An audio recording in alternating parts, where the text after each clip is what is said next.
In this video, we will learn the importance of being selective with our thoughts using the wisdom of Stoic philosophy.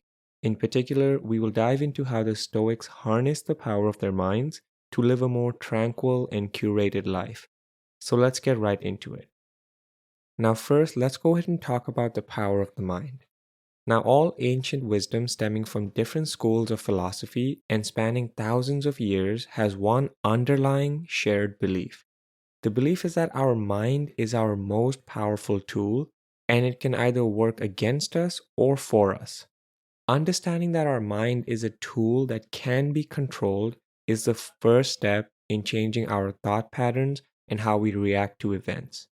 As the great Roman emperor and Stoic philosopher Marcus Aurelius put it, you have power over your mind, not outside events. Realize this and you will find strength.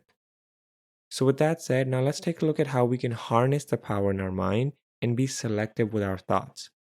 Now, modern studies have estimated that the average young adult thinks more than 6,000 thoughts throughout the day. That is roughly 6.5 thoughts per minute per day. It's no wonder that many of us have crippling anxiety, suffocating depression, or uncontrollable anger. We are constantly flooded with negative thoughts and don't know how to navigate them.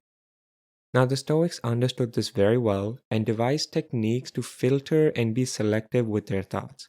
The most important of these techniques is focusing on what we control.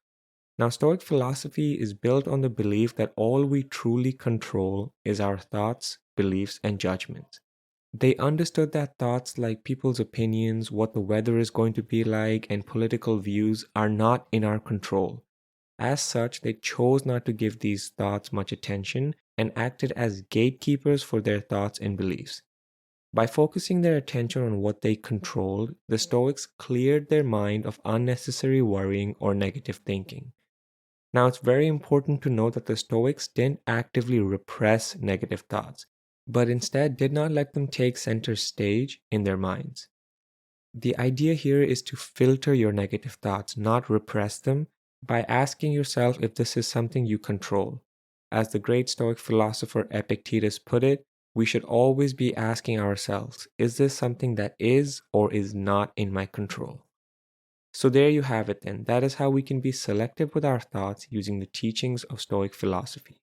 I would love to hear your thoughts on this topic. If you enjoyed this video, please feel free to like it and share it. And if you're interested in more Stoic content or just philosophy content in general, then consider subscribing.